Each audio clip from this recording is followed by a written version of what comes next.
네, 지금부터는 압축성 유동에 대해서 말씀드리고자 합니다. 압축성 유동은 말 그대로 이 압축성 유체가 흘러갈 때 생길 수 있는 유동 형태라고 말씀드릴 수 있고요. 이 압축성 유체가 흘러간다고 해서 반드시 압축성 유동이 되는 건 아닙니다. 우리가 다루는 대부분의 유동은 사실은 비압축성 유동이 되고요. 압축성 유체라고 할지라도 어떤 조건이 되면 압축성 유동으로서 해석을 해야 되는 조건이 생기게 됩니다. 즉, 얼마나 많이 압축될 수 있느냐. 압축성 유체라고 하더라도 그렇게 압축이 되지 않고 유동이 생겨날 수도 있거든요. 그래서 이 압축성 유동은 우리가 생각하는 압축성 유체의 유동이라고 생각하시면 안 될 것 같습니다. 그리고 압축성 유동은 수학적인 내용이 많이 포함되어 있기 때문에 여러분들이 좀 복잡하게 생각하실 수 있긴 하지만 어려운 건 아니라는 말씀을 먼저 드리고요. 우리가 상식적으로 이해하고 있던 내용들이 압축성 유동에서는 적용되지 않는 경우도 있어요. 그래서 그런 내용에 대해서도 여러분들이 관심 있게 지켜봐 주셨으면 좋겠습니다. 먼저 우리가 연력학에서 배웠던 내용들을 조금 리마인드하고 그 다음에 본격적으로 시작을 하고자 합니다. 예, 금방 말씀드린 대로 이 압축성 유체가 흘러간다고 해서 모두 압축성 유동이 되는 건 아니라는 말씀을 드렸는데요. 그 기준이 되는 게 뭐냐면 이 마하 남바입니다. 마하 남바.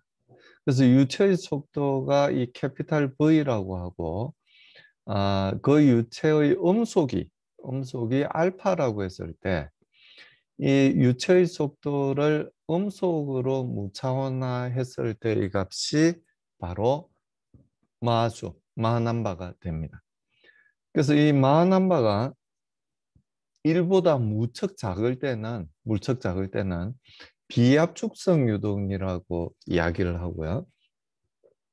이 마하남바가 무척 작지 않을 때는, 그러니까 여기에 나와 있는 대로 마하남바가 0.3 이상이 될 때는 반드시 압축성을 고려를 한 그 압축성 유동으로 해석을 해야 됩니다. 그래서 마하남바가 0.3 이상이 되면 이 밀도 변화가 아주 중요한 그런 유동이 되거든요. 그래서 밀도 변화가 없다고 생각하는 비압축성 유동이라고 생각을 할 수가 없게 됩니다. 그래서 마하남바가 0.3 이상이 된다는 이야기는 유체의 속도가 음속의 30% 이상이 된다는 이야기입니다. 예, 공기 같은 경우에는 100m/s 정도, 음속이 340m/s이니까요. 100m/s 이상이 되면 압축성 유동으로 반드시 해석을 해야 된다는 걸 알 수가 있습니다. 사실 우리가 해석하고자 하는 그 미지수가 이렇게 pressure, density, temperature, velocity. 물론 뭐 만약에 cold flow라면, 즉 열전달이 일어나지 않는 유동이라고 한다면 temperature constant한 값이 될 거고요. 그때는 이제 에너지 방정식 안 풀어도 됩니다. 그리고 density가 일정한 유동, 즉 비압축성 유동이라고 한다면 로도 안 풀어도 되죠. 그래서 pressure하고 velocity에 대해서만 해석을 하면 되는데요. 이 비압축성 유동이 아니고 압축성 유동, 그리고 온도가 변하는 유동. 압축성 유동은 대부분 온도가 변하긴 하죠. 온도가 변하는 유동이라면 이렇게 네 가지 변수, 이렇게 벡터 값으로 따졌을 때는 네 개지만 이 벨라시티가 세 개의 스칼라 컴포넌트로 이루어져 있기 때문에 실제로는 여섯 개의 변수가 되는 거죠. 아무튼 벡터도 하나의 변수라고 이제 생각을 하면 네 개의 방정식이 필요하게 되는 거죠. 그래서 우리가 알고 있는 이 연속 방정식, 그리고 운동량 방정식. 운동량 방정식은 벡터 방정식이에요. 그래서 세 개의 스칼라 방정식으로 이루어져 있어요. 그리고 에너지 방정식, 그리고 상태 방정식. 이렇게 네 개의 방정식, 뭐 스칼라 방정식으로 이야기하면은 6개의 방정식이 되는데요. 요 네 개의 방정식을 해석하면 네 개의 미지수를 우리가 구할 수 있죠. 미지수의 개수와 방정식의 개수가 같으면 유니크한 솔루션을 우리가 구할 수가 있게 됩니다. 그래서 이 방정식 중에서 여기 1, 2, 3에 해당되는 연속 방정식부터 에너지 방정식은 전부 보존 방정식이에요.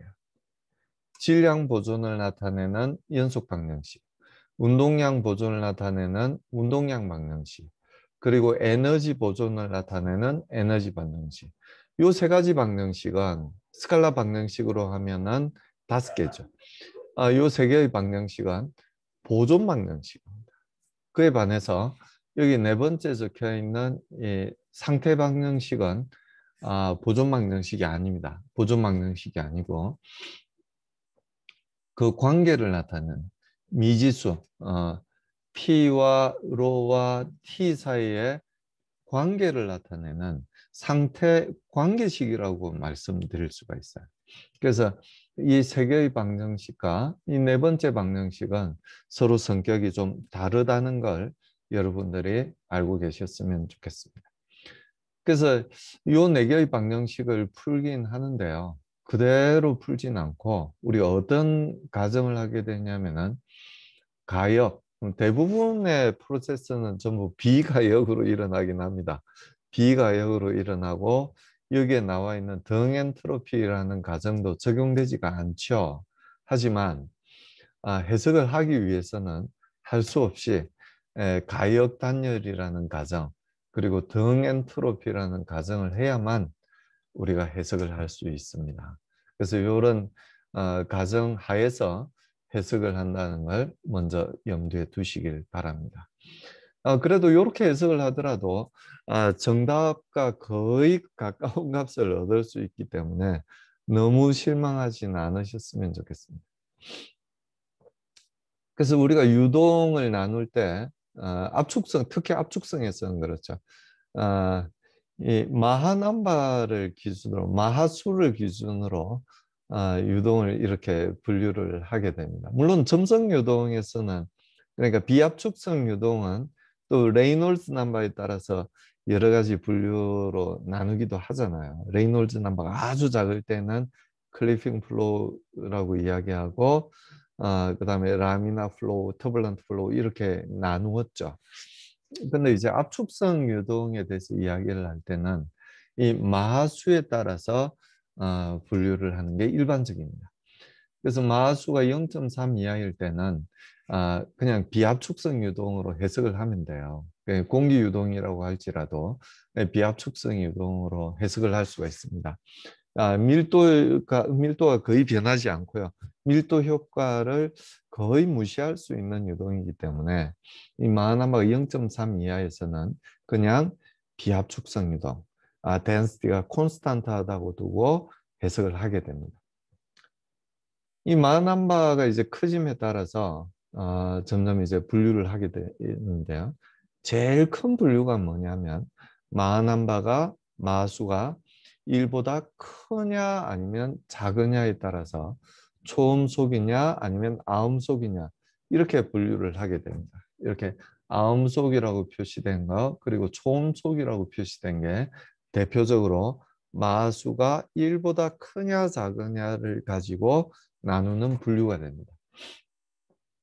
물론 1 근처에서는 이렇게 천이 영역이 존재를 하기 때문에 그러니까 아음 속에서 초음 속으로 넘어가는 중간 단계라고 해서 천이 영역이라고 해서 천음 속이다 뭐 이렇게 분류를 하기도 하지만 그 세 분에서 나누면요.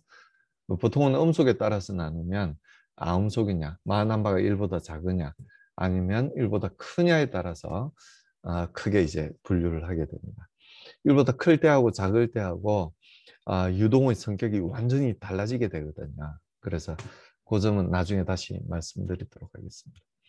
그래서 마나마가 1보다 작을 때, 여기는 0.8보다 작을 때라고 나와 있는데요.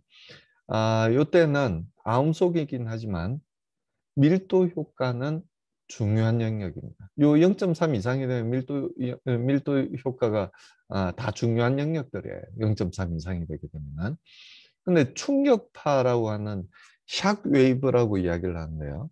그 충격파는 생기지 않습니다. 충격파는 오로지 마하남바가 1 이상이 될 때, 1 이상이 될 때만 갑자기 충격을 쉽게 이야기하면 갑자기 충격을 받아서 아음 속으로 떨어지는 걸 초음 속으로 가다가 갑자기 아음 속으로 떨어지는 현상을 충격파라고 이야기를 하거든요.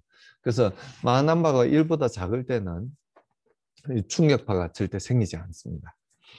그래서 0.8에서 1.2 사이일 때는 그러니까 마하나마가 1 근처라고 말씀을 드릴 수가 있는데요. 요 영역은 우리가 천음속 영역이라고 이야기를 하고요. 충격파가 발생한다고 이야기를 하는데 요건 1 이상일 때 0.8에서 1 사이에서는 충격파 생기지 않습니다. 1에서 1.2 사이일 때 충격파가 이제 발생을 할 수 있게 되는 거죠. 그렇다고 해서 충격파가 반드시 생기는 건 아니에요. 그리고 1.2부터 3.0 정도 되는 영역을 뭐 1.2, 1.0보다 크면 이제 다 초음속이라고 하긴 하지만 좀 더 세분해서 이야기를 하면 3.0까지를 이제 초음속이라고 이야기를 하고요. 일단 충격파가 이제 발생할 가능성이 있는 영역입니다. 그리고 3보다 클 때는 마하남바가 3보다 클 때는 완전한 초음속력, 극초음속이라고 이야기를 하고요. 보통 이제 우주 추진체가 우주로 이제 나가기 위해서 굉장히 이제 빠른 속도를 내야 되죠. 그때 이제 극초음속 영역에 도달하게 되고, 그리고 전투기는 이제 빠르면 빠를수록 이제 전투에 유리하기 때문에 마하남바가 아주 높은 그런 속도를 이제 발생시키기도 합니다. 그래서 이 1보다 큰 영역에서 이렇게 충격파들이 이제 발생을 하게 되고요. 마하남바가 3.0이 넘는 극초음속 영역에서는 유동 변화가 아주 강하게 이제 발생을 하는 영역이라고 이야기를 할 수 있습니다. 내부 영역은 금방 말씀드린 대로 그냥 1을 기준으로 해서 1보다 작으면 아음속, 크면 초음속이라고 그렇게 분류를 하죠. 그리고 우리가 연력학에서 다루었던 그 비열비, 이 K에 대한 말씀을 드리고자 하는데요.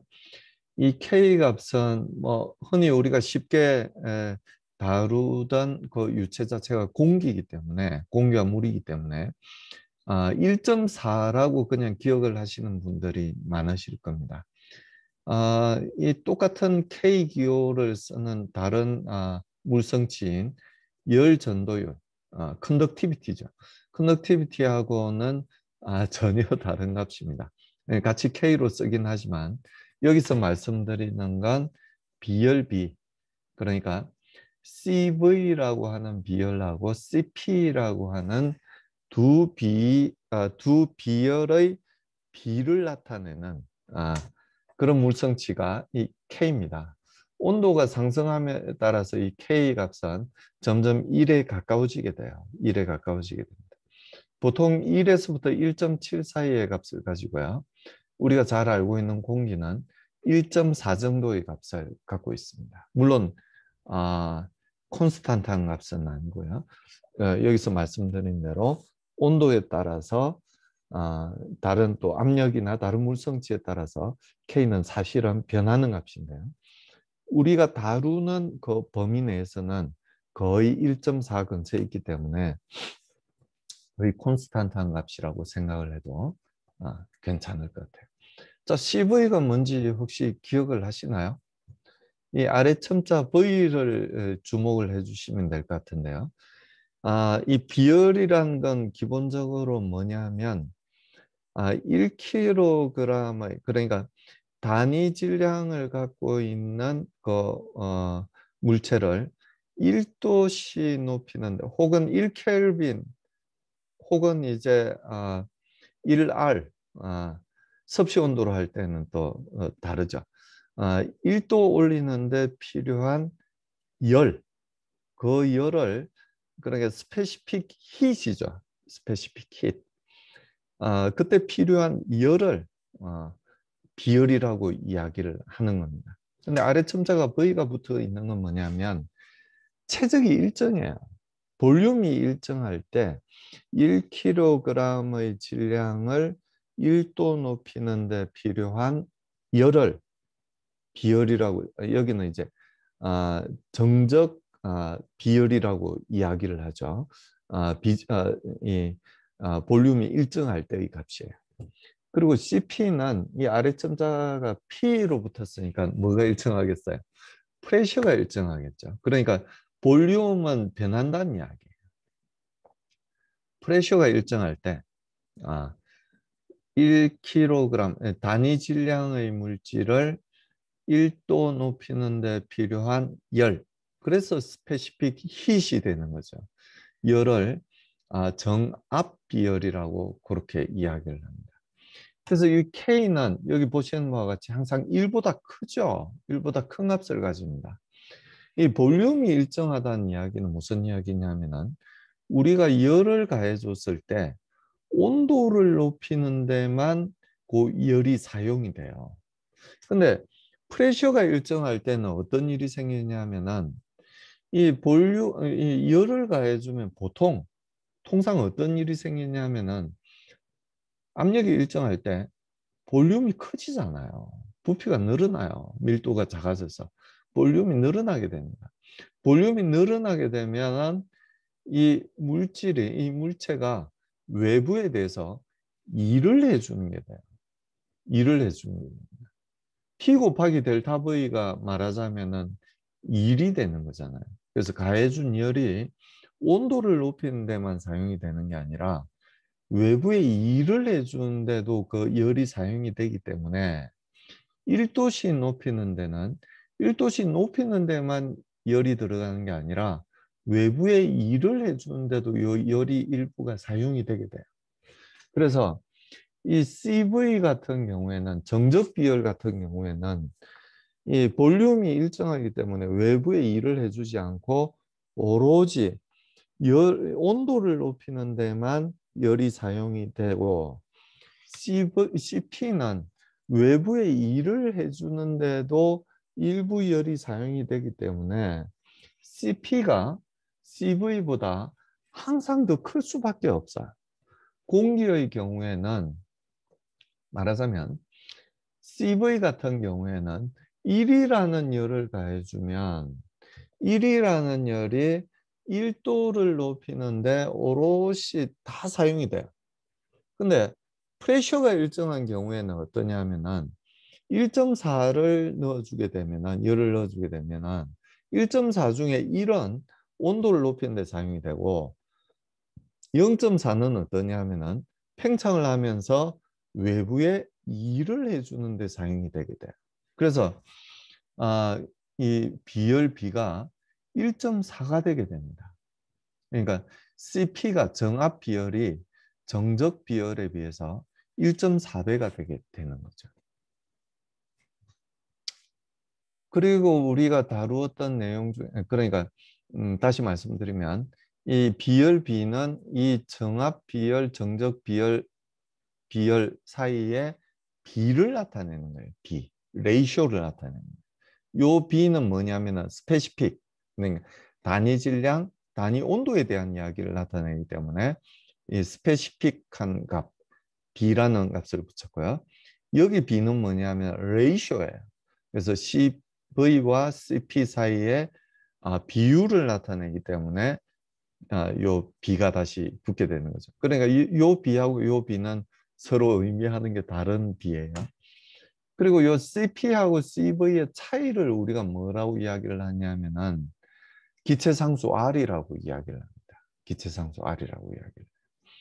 그러니까 요 방정식이 앞서서 우리가 말씀드렸던 이 상태 관계식, 상태 방정식이잖아요. 이 상태 방정식이 P 이꼴 로RT입니다. 이 로는 이제 비최적하고 역수인 관계가 있는데요. 곱해주면은 이제 사실 P 곱하기 V가 되는 거죠. P 곱하기 B가 됩니다. 그래서 그건 결국 뭘 나타내게 되냐면은 외부로 해준 일을 나타내게 되는 거거든요. 그게 어떻게 되냐면은 CP와 CV의 차이. 요 차이가 뭔지 혹시 이해를 하시겠어요? 정압 비열은 이 물질의 온도를 높이는데 사용한 열 플러스 뭐라고 말씀을 드렸냐면은 외부에 해준 일이라고 말씀을 드렸잖아요. 근데 이 CV는 뭐냐면 외부에 해준 일이 없다고 말씀을 드렸죠. 이 물질의 온도를 높이는 데만 사용을 한다고 그랬잖아요. 그러니까 CP와 CV의 차이는 뭐냐면 외부에 해준 일이라는 걸 열을 가해줬을 때 1도씩 높아질 때 1도씩 높아질 때 프레셔가 일정할 때죠. 프레셔가 일정할 때 외부에 해준 그 열이 바로 요 R이라고 말씀을 드릴 수가 있는 거죠. 물론 단위 질량이고 1도씩 높이는데 1도씩 높일 때 외부에 해준 일이라고 말씀을 드릴 수가 있는 거죠. 그게 온도를 곱해주는 거니까요. 그건 당연히 P에다가 비체적 V를 곱해주면은 외부에 해준 일이 되죠. 그래서 요 방정식이 우리가 완전히 이해를 할 수가 있게 되는 겁니다. 요 R이란 값의 의미 자체를 여러분들이 아신다면 요 기체 상태 방정식을 완전하게 이해를 하실 수가 있게 되는 거죠. 그래서 요 R의 값이나 요 K의 값은 이렇게 CP와 CV의 관계를 나타내는 값이라고 이야기를 할 수 있는데요. 그 중에서 R은 이렇게 CP와 CV의 차이, 그러니까 외부에 해준 일, 1도씩 높이고 단위 질량을 1도씩 높일 때 주변 조건이 이제 최적이 일정한 게 압력이 일정할 때라면 최적이 일정한 게 아니라 압력이 일정할 때라면 이 단위 질량의 물질을 1도씩 높일 때 외부에 해준 일이 바로 요만큼 R만큼이란 걸 알 수가 있죠. 요 CP나 CV의 값들이 실제 유체에서는 콘스탄트하지 않아요. 그게 무슨 이야기냐면 R 값 자체가 콘스탄트하지 않다는 이야기예요. 실제 유체의 경우에는 이 CP 값을 우리가 생각을 해보면 마이너스 18도일 때 값하고 그리고 2760도일 때 값. 물론 온도 차이는 3000도 정도 차이가 나니까 엄청나게 온도 차이가 많이 나긴 해요. 그때 CP 값이 30% 정도는 차이가 납니다. 그래서 우리가 다루는 법 30% 차이 나면은 거의 사실은 변하지 않는 거죠. 그래서 우리가 다루는 범위 내에서는 거의 콘스탄트하다고 볼 수 있는 게 또 사실이긴 합니다. 콘스탄트하지 않지만 거의 콘스탄트하다고 이야기를 할 수 있어요. 그래서 이 기체 상수 값은 이 R이라고 하는 값은 어떠냐 하면은 여기 R 가스라고 한 게 사실은 R인데요. 아, 이 유니버셜한 기체 상수를 분자량으로 사실은 나눈 게 그 기체의 기체 상수가 되는 거예요. 기체 상수가 됩니다. 그래서 이 유니버셜한 값이 얼마냐면은 8.3kJ 정도 돼요. 킬로몰 그리고 1도 K에 대해서 이 정도가 됩니다. 그래서 R도 역시 비열이란 거 혹시 알고 계세요? R도 비열이죠. 그래서 1몰의 기체를 1켈빈 올릴 때 필요한 열량이 바로 8.3줄 정도가 된다는 이야기예요. 1km몰이라면 당연히 또 8.3kJ이 되겠죠. 맞죠? 그 정도가 됩니다. 근데 기체마다 몰이라고 하는 것은 질량이 다 다르죠. 그래서 질량 단위로 우리가 표현을 하게 되면 이렇게 분자량으로 나누어 주게 되면 기체 뭐 공기 같은 경우는 이제 분자량이 29 정도 되기 때문에 29 정도로 나누어 주게 되면 공기의 기체 상수가 287 정도 된다는 걸 알 수가 있죠. 그때 이제 K가 비열비는 물론 1.4 정도가 되게 됩니다. 그러면 우리가 이제 K가 1.4라는 것을 알고 R이 287이라는 걸 안다면 R도 CP와 CV의 관계고 K도 CP와 CV의 관계죠. 즉 여기 우리가 변수가 몇 개가 있냐면은 R, CP, CV, K 이렇게 네 개가 있잖아요. 네 개가 있어요. 그리고 이 R과 K가 이렇게 주어지게 되면 R과 K가 그리고 주어지게 되면은 우리가 CP와 CV도 이제 다 구할 수가 있게 되는 거죠. 그래서 CV를 구해보면 718이라는 걸 알 수가 있고요. 그 후에 1.4배가 되는 게 바로 CP, 이런 값이 된다는 걸 알 수가 있게 됩니다. 그래서 R 대신에 요 값을 대입하고 K 대신에 요 값을 대입하면 미지수가 남는 건 CP와 CV죠. 그래서 방정식 두 개에 아는 값 두 개면 모르는 값 두 개면 CP와 CV를 다 이렇게 구할 수가 있게 됩니다.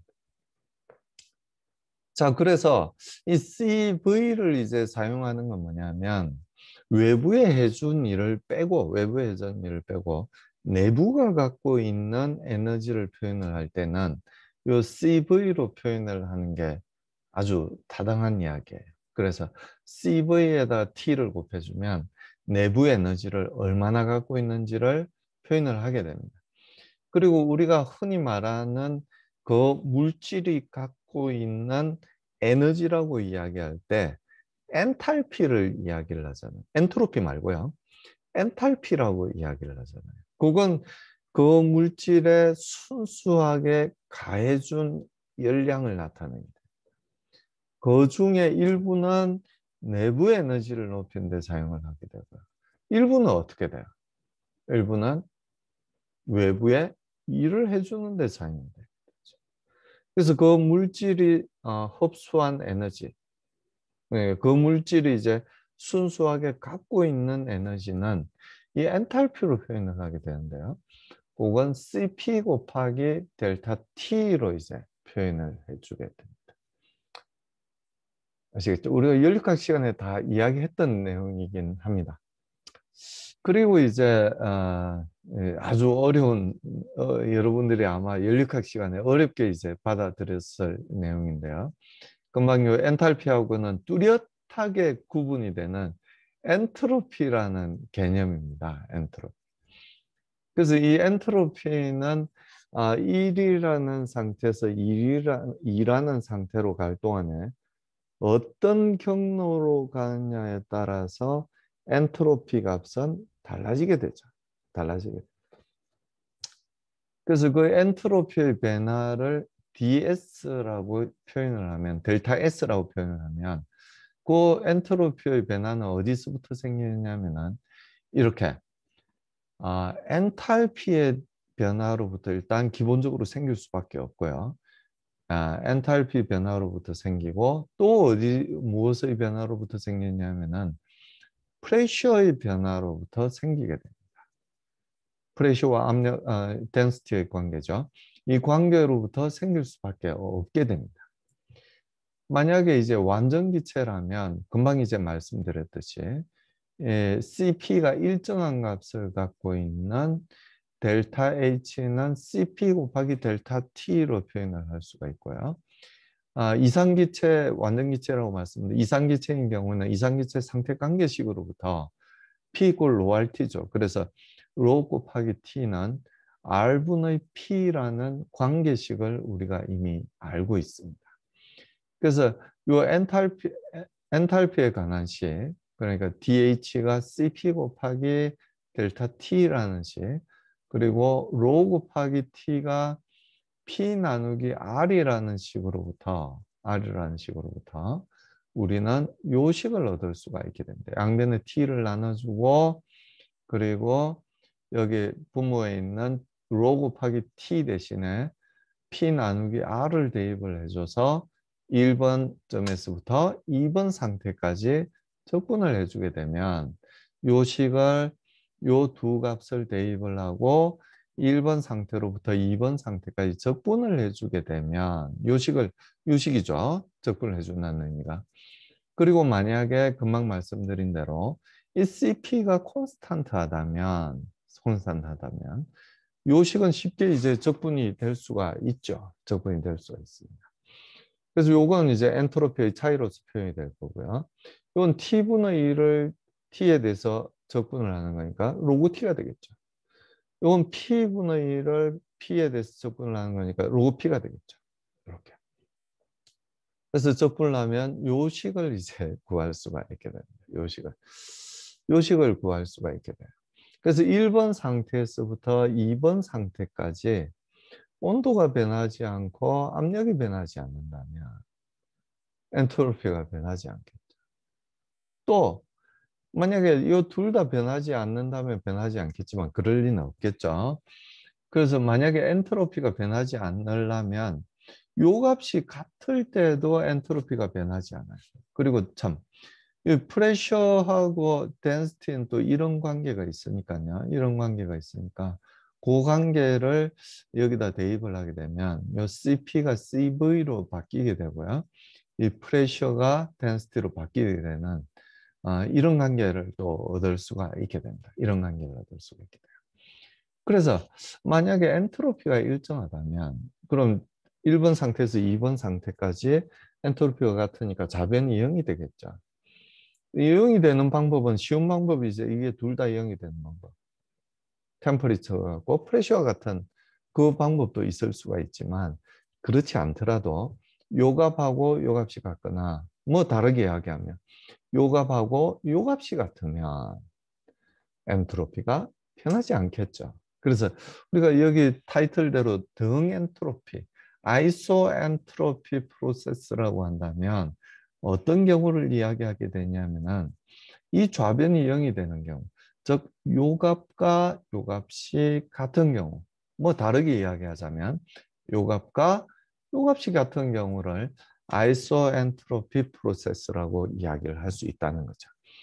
그래서 이 P1분의 P2는 템퍼리처의 비율에 대해서 요만큼의 관계가 있고요. 요걸 덴시티에 대해서 표현을 하자면 요렇게 이제 쓸 수가 있게 되는 거죠.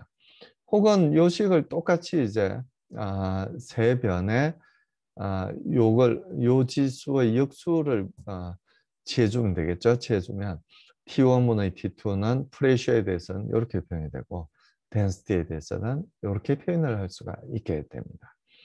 이게 전부 어떤 과정일 때 이 비율이 성립을 하게 되냐면은 등 엔트로피 과정일 때는 프레셔와 템퍼리처가 이런 관계에 놓이게 된다는 이야기예요.